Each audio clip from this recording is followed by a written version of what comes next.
Fatsimpana etin'ny pasteur Ratsianarivo Léa. Hoy ny voasoratra amin'ny soratra masina amin'ny anaran'i Jesosy. Efa ho lasa ny alina ka efa mbiakaiky kokoa ny andro. Koa aoka hariantsika ny asany maizina ka hitafiditsika ny fiadian'ny mazava. Amen. Ry Andriamanitra rainay io, misaotra anao tokoa izahay satria ny alina izay novakivakianay dia nosoloanao ny mazava, izay tombonandro omenao anay tsiraray avy. Ndreto izahay miaraba anao mpanetretena manoroka ny tongotra masina, ilay tompony tompo sy mpanjaka ny mpanjaka. Mangataka aminao izay Jesosy Kristy Tompo, haidino ilay fananao masina, mpitaridalana, mpanolo-tsaina, feno fahendrena, ho amin'ny tsiraray avy izay miandro izao vatsim-panahy izao, ka hitondra fanovana sy hanana ny tsiraray avy fiovam-piainana, ny fandrenesana, ny teninao sy ny hafatrao. Dia mitenena Jesosy Kristy Tompo, fa vonina hiainanao izay mpanomponao eo ambany fitarian'ny fananao masina. Ho anao ririany ny dera sy ny anjara ny voninahitra mandrakizay. Alleluia. Amen. Miarabantsika mpianakavy ny finoana sy izay rehetra manaraka sy miaino izao vatsim-panahy izao. Tratra ity andro faharoan'ny volana septambra ity. Mandiha ny volana vaovao isika tsiraray avy, ary izany volana vaovao izay diavintsika izany dia atenaintsika fa ahitantsika ny fitantanan'i Jesosy Kristy Tompo eo amin'ny fiainantsika tsiraray avy. Mba handraisantsika izany fitantanany sy ny fivimbinany antsika izany dia ndeha hovakitsika ny tenin'Andriamanitra hanorenana izao vatsim-panahy izao. Filazaon'ny saran'ny Jaona toko 5:12, andiny voalohany sy ny faharoa. Évangile selon Jean, chapitre 15, versets 1 et 2. Vakina amin'ny anaran'i Jesosy. Izaho no tena voaloboka ary ny raiko no mpamboatra. Ny sampany rehetra eo amiko izay tsy mamoha dia esoriny, fa ny sampany rehetra izay mamoha kosa dia amboariny mba hamoha bebe kokoa. Amen.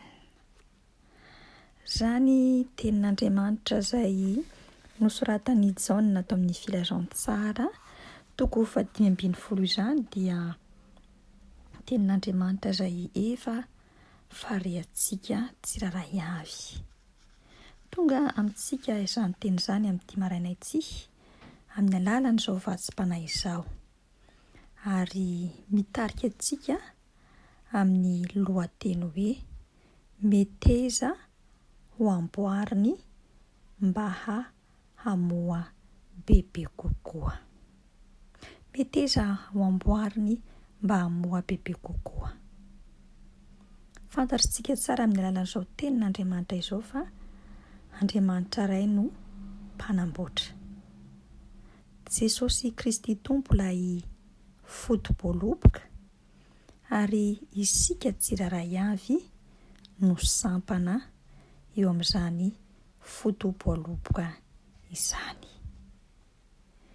Ny sampana rehetra izay tsy mamoha eo amin'izany fototra izany dia tsy maintsy esorina, kapaina.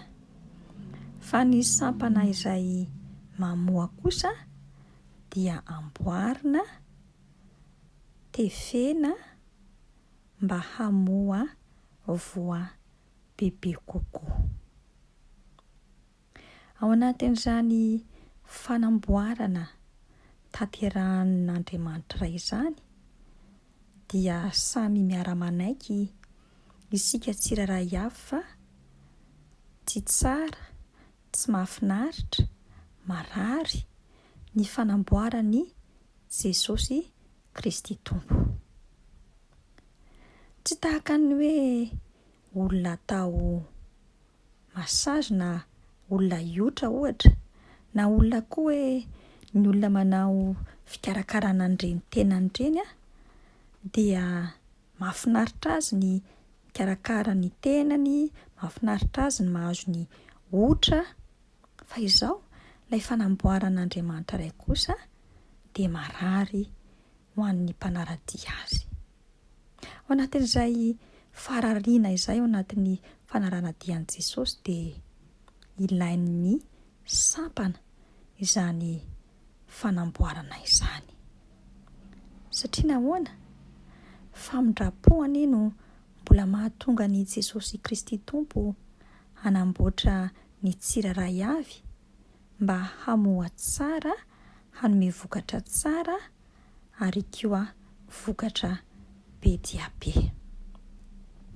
Izany famindrapon'Andriamanitra izany no tanterahany amin'ny isam-batan'olona mba hahatonga ny tsiraray avy ho tsara manoloana an'Andriamanitra ray.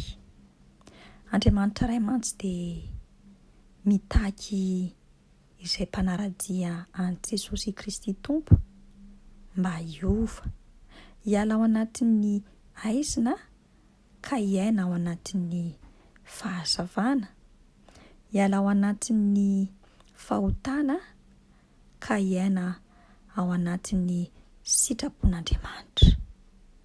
Sambatra isika tsiraray avy ry hava-malala izay mihaino izao vatsim-panahy izao, satria mbola famindrapony sy fitiavany ny mbola hanamboarany sy hanefeny atsika tsiraray avy.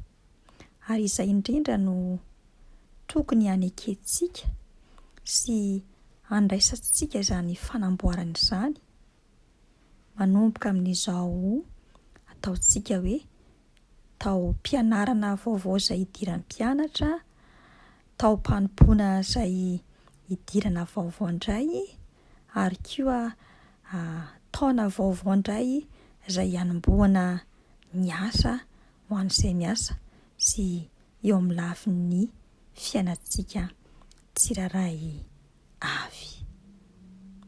Ny fanamboaran'i Jesosy Kristy Tompo mba hahatonga antsika ho sampana hamoha tsara dia mila ekentsika ary mila raisintsika hampitiavana, satria ilay Jesosy Kristy Tompo ilay fototra mihitsy no te hanatsara antsika, te hanome antsika hery, te hanome antsika tsiro, te hanome antsika sy hahatonga antsika hamoha vokatra tsara ka hahatonga ny vokatra ho an'ny manodidina, hahatonga ny vokatra hiparitaka ho eo amin'izao tontolo izao. Ary ao anatin'izany fahatsaran'ny vokatra izay avoakan'ny sampana tsiraray avy dia izao sy anao rehefa manaiky ny ova ho amboariny, havaoziny, dia miseho ny voninahitr'Andriamanitra ray. Tsy tanteraka nefa izany rehetrarehetra izany raha tsy miaina ao anatin'ny fanetretena sy ny fitiavana isika. Ary rehefa miaina ao anatin'izany fanetretena sy fitiavana izany tsika dia tanteraka ho azy ny fahamasinana ary ilay Andriamanitra izay manamasina antsika amin'ny Kristy Jesosy amin'ny alalan'ny fanahy masina no mahatanteraka ny teniny izay voasoratra amin'ny Tesalonianina 1:5-20 mivaky toy izao amin'ny anaran'i Jesosy: mahatoky izay miantso anareo sady izy ihany no hanefa izany. Miantso antsika ilay Andriamanitra ao amin'ny Kristy Jesosy izay foto-boaloboka, miantso antsika sampana izy mba anaiky ny antsony, anaiky ny fanamboarany, anaiky ny fanavaozany. Isika kosa dia mila mahatoky sy mino fa izy ilay ny antso antsika no manefa ny zavatra rehetra dia ny fanamboarana sy ny fanavaozana antsika, ka tonga antsika anetry tena sy fikitra eo amin'ilay Jesosy Kristy Tompo ilay fody-boaloboka, dia amoha vokatra tsara isika ka isehon'ny voninahitr'Andriamanitra Ray sy Zanaka ary fanahy masina. Meteza ary manomboka anio ry havako ny fanamboaran'i Jesosy, aza mandany fanavaozany sy ny fanatsarany atsika tsiraray avy amin'ny lafim-piainantsika, fa izay no mampanaradian'i Jesosy atsika, izay no mampianatry ny Tompo atsika, ary avelao Andriamanitra Ray hanatanteraka ny asany sy izay tiany ho atao ao amin'ny Kristy Jesosy amin'ny alalan'ny fanahy masina, izay tokony ho tanterahany sy tokony ho avoaziny ary amboariny amin'ny mahasampana antsika tsiraray avy. Izaho sy anao kosa dia hiteny sy anaiky hoe eny Andriamanitra, manaiky aniova, manaiky no havaozinao, ary amin'ity andro anio ity aho dia mikatsaka anao amin'ny foko manontolo, manaiky ny fanavaozanao aho mba isehon'ny voninahitra aho. Fa afaka isika ry havana.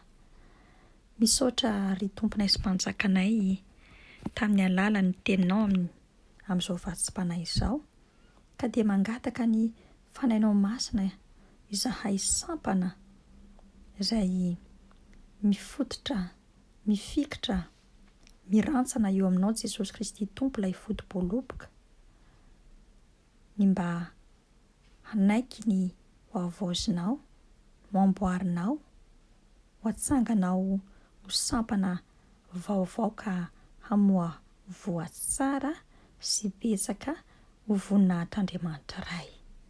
Dia omeo anay tsiraray avy ny fo, saina, fanahy, hankasitraka ny fanamboaranao satria izay no mahatsara anay amin'ny mampanaradia anay anao Jesosy Kristy Tompo.